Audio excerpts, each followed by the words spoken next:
Okay, so welcome to the deep dive. Today we're going to be really digging into this book by Kendra Adachi called The Lazy Genius Way. Lazy genius. Yeah. That's interesting. Right. Right away, that title, it just kind of grabs you, you know? Does. Makes you think, what does that even mean? Yeah. So basically, it's all about figuring out how to make your life simpler. Simpler. By really focusing all your energy on the things that actually truly matter to you personally.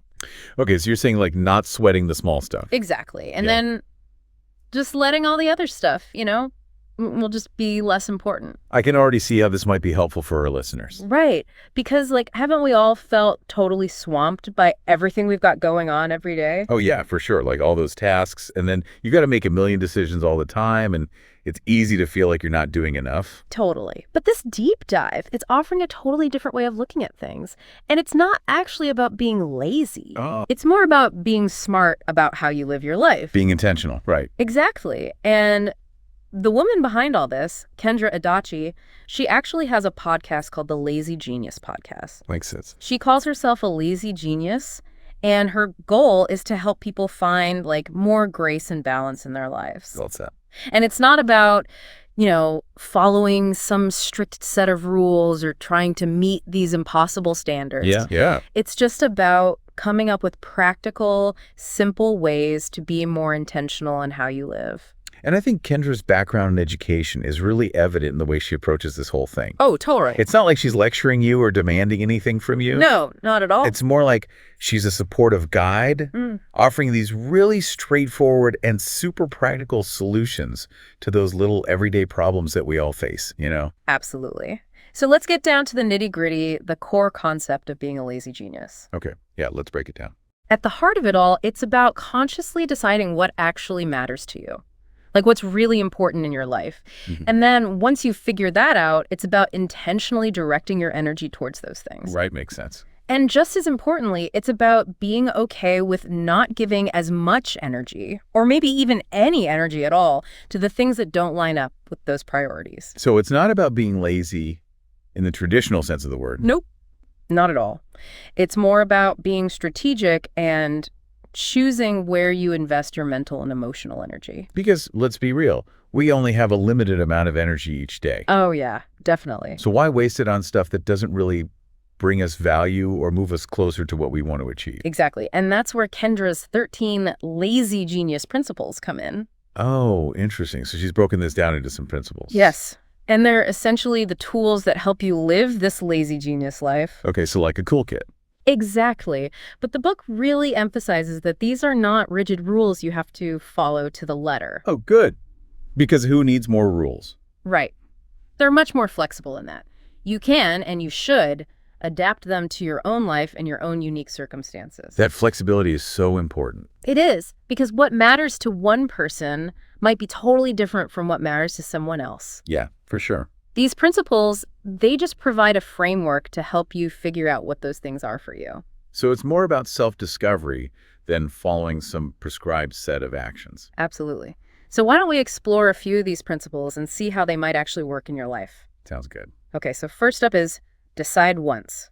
Decide once. What does that mean? Okay, so the beauty of this principle is that it's so simple. It's just about making a decision one time, and then boom, you never have to make that same decision again. I love that. Just eliminate the need to think about it ever again. Right. The book gives a great example. So let's say it's a crazy, busy weeknight. Yeah, I know those nights. Instead of having that same old debate about what's for dinner, Oh, tell me about it. It's like the nightly struggle. you already have a go-to meal that you've decided on beforehand. Oh, that's smart. So you've already decided once, you've got your solution, and you can move on with your life. That frees up so much mental space. Exactly. Think about all of the tiny little decisions you make every single day. It's exhausting just thinking about it. I know. All those little decisions, they drain your energy without you even realizing it. It's death by 1,000 paper cuts. Yeah.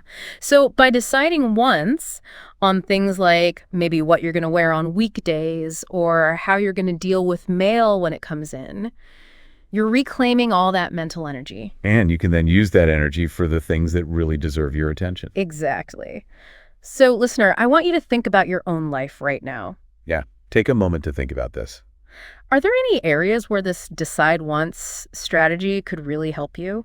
Like, what are some of those little things that you constantly find yourself having to make decisions about? It could be your morning routine, how you do laundry, maybe how you organize your computer files. Whatever those things are for you, making that initial decision to just decide once can be so freeing. Yeah, it's like you're buying back a little bit of your mental energy every time you do it. And over time, that adds up. It really does. So that energy you save, you can use it for the things you actually care about. Absolutely. Okay, let's move on to another principle that I think you'll find really helpful. It's called start small. Start small. And I like the sound of that already. Right. So this one is all about, that feeling of being completely overwhelmed when you want to make a change in your life. Oof. Yeah, we've all been there. Instead of trying to change everything all at once. Which is just setting yourself up for failure, honestly. Totally. Kendra encourages you to take these tiny, manageable steps. Little things that you can actually stick with. 80 steps. Yes. And over time, all those small steps can actually lead to really big changes. Because consistency is key. It is. And we often get stuck because we focus on the huge gap between where we are now and where we want to be. Yeah, that can be paralyzing. But start small is saying, hey, just do one little thing. One thing. Yeah. That feels manageable. Right. Like, let's say you want to be more organized. A very common goal. Just start by organizing one single shelf. One shelf. Okay, I can do that. Or if you want to move your body more, Get some exercise. just go for a 5-minute walk. See, that's doable. It's not about trying to achieve perfection right away or like transforming your life overnight. It's about making progress bit by bit.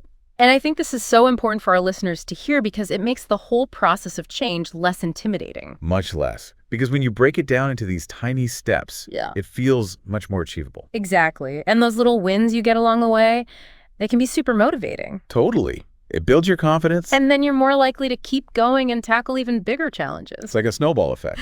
Now, let's talk about a principle that I personally find super helpful. Okay, I'm intrigued. It's called ask the magic question.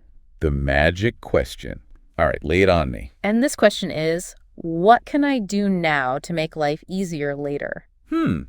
What can I do now to make life easier later? I like that. It's just this tiny little shift in how you think, but it can really change how you approach even the most ordinary tasks. It's about thinking ahead, Yeah, so instead of just reacting to whatever's right in front of you, being in constant firefighting mode. exactly, you're thinking about your future self Feed yourself, okay. and what you can do now to make their life a little bit smoother. I get it. So like prepping veggies for dinner while I'm already in the kitchen, Yes, or picking out your clothes for the next day. or taking 5 minutes to tidy up so you don't have a bigger mess to deal with later. Exactly. It's all about thinking ahead and doing those little things now that will save you time and stress later. It's like you're giving your future self a gift. So, listener, I want you to think about what's coming up for you this week. Yeah, what are some of those potential stressors lurking around the corner? And how can you apply this magic question?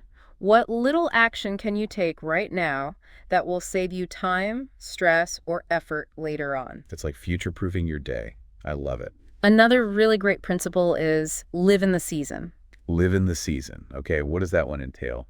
It's all about acknowledging that different phases of life come with different demands. Well, that's for sure. And because of that, they require different approaches. That makes sense. So what might have worked for you in one season of your life? Yeah, like when you were single and had tons of free time. Exactly. That might not work at all in another season. Like when you have a newborn baby and you're lucky if you get to shower. It's all about recognizing this reality for yourself and adjusting your expectations accordingly. So giving yourself permission to not always be operating at 100%.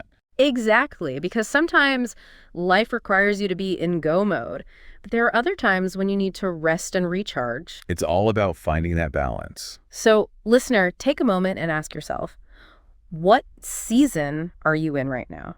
And are you trying to use strategies that just don't fit with this season? Yeah, are you trying to force a square peg into a round hole? It's really important to be honest with yourself about that. So you can adjust and flow with the natural rhythms of life. All right, moving on to set house rules. Ooh, house rules. Sounds strict. But it's not really about having a bunch of strict rules posted on the fridge or anything like that. Okay. It's more about setting those basic boundaries that can help your daily routines run more smoothly. Okay, so boundaries, not rules. Exactly. And this can apply to your whole household or just your personal life. Gotcha. The book has some really practical examples that I think you'll relate to. Like what? Like having a rule about no phones at the dinner table. I like that one. Hmm. Encourages actual conversation. Right. Or always putting your keys in the same spot. Saves you from those frantic last-minute searches. Those little things, they can really make a difference in reducing your stress. It's about creating a more predictable and calm environment. Exactly. So think about those little things that bug you on a regular basis. Those little annoyances that just keep popping up. Could a simple house rule help to prevent them? It's worth considering. Maybe it's a rule about putting things away immediately after you use them. Or designating a specific time for checking emails. What are some boundaries that could bring a little more peace and order to your life? Great questions. And then we have schedule rest. Schedule rest. Isn't rest supposed to be spontaneous? Kendra makes a really important point about this, and I think it's something we all need to hear. Rest is not a luxury. Ooh, I like where this is going. It's not something you earn after you've been productive. It's not a reward. Exactly. Rest is a necessity. A necessity. Okay, you have my attention. It's essential for your well-being and preventing burnout, That makes a lot of sense. especially in our culture that glorifies busyness and productivity. Oh yeah, it's like a badge of honor to be super busy all the time. But schedule rest is saying, hey, you need to be intentional about downtime. Intentional, wow. It's not just about collapsing on the couch at the end of the day because you're exhausted. Which is often what happens, let's be honest. It's about making time for those moments of quiet. Okay, so like scheduling it into your week. Exactly. Whether it's a few minutes of meditation, a longer break, or taking a whole day off. So you're actually making it a priority. And I think this is particularly crucial for our listeners who are feeling overwhelmed and stressed. Yeah, because if you're already running on fumes, rest is even more important. Exactly. Rest isn't a sign of weakness. It's the opposite. It allows you to function better in the long run. It's like recharging your batteries. So how can you build rest into your week, just like you would schedule any other important appointment? Treat it with the same level of importance. Okay, last but not least, we have be kind to yourself. Be kind to yourself. That sounds nice, It seems obvious, but it's so easy to forget. especially when we're caught up in the daily grind. It's about treating yourself with the same compassion and understanding that you would offer to a friend. So often we're much harder on ourselves than we would ever be on anyone else. It's about allowing for flexibility, accepting that you won't always be perfect, Yeah, embracing imperfection. and giving yourself permission to change your mind when you need to. Because sometimes we make plans that just don't work out. And this principle really speaks to that tendency towards perfectionism that I think a lot of us struggle with. Oh yeah, for sure.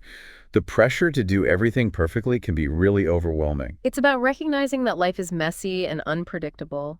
Plans change, and that's okay. Letting go of the need to control everything. And being kind to yourself means letting go of those unrealistic expectations, And practicing self-compassion. especially when things don't go exactly as planned. Because that's going to happen. It's just part of life. So, as we've seen, these principles can be applied to so many different areas of your life. It's not just about one specific thing. Whether you're trying to get a handle on meal planning, organize your home, find a better work-life balance. Or nurture your relationships, or even focus on personal growth. The goal is always the same: to simplify things and make your life more joyful. And that brings us to why this whole approach is so relevant for you, our listener. Because so many of us were constantly struggling with those feelings of not being enough. Like we should always be doing more, striving for more, achieving more, And we fall into this trap of perfectionism. trying to please everyone around us. But the lazy genius way, it offers a different way. A way to break free from those expectations. It encourages you to let go of those often unrealistic expectations. The ones that society places on us. And instead, to create a life that truly works for you. Based on your own values and priorities. It's not about fitting into some mold that someone else has created. It's about designing your own unique mold. So if you're feeling exhausted from constantly chasing some impossible ideal, This book offers a different path. it's about shifting your focus From working harder to working smarter. and being really intentional about what you choose to prioritize in your life. Because when you're clear on your priorities, everything else becomes easier. So the key takeaway from the lazy genius way is that it's all about being intentional Intentional about what truly matters to you. and letting go of the pressure around everything else. Giving yourself permission to be lazy about the things that don't align with your values. And remember, you don't have to make huge, sweeping changes all at once. Small. Make one small, intentional, lazy genius decision. One tiny change that will simplify your life and free up some mental space. That one decision could be the first step towards a more balanced and joyful life. And that's what it's all about, isn't it? So here's a final thought for you, listener. What's one area of your life where you could apply just one of these principles? And how could that one small change bring you more ease and allow you to focus on what really brings you joy?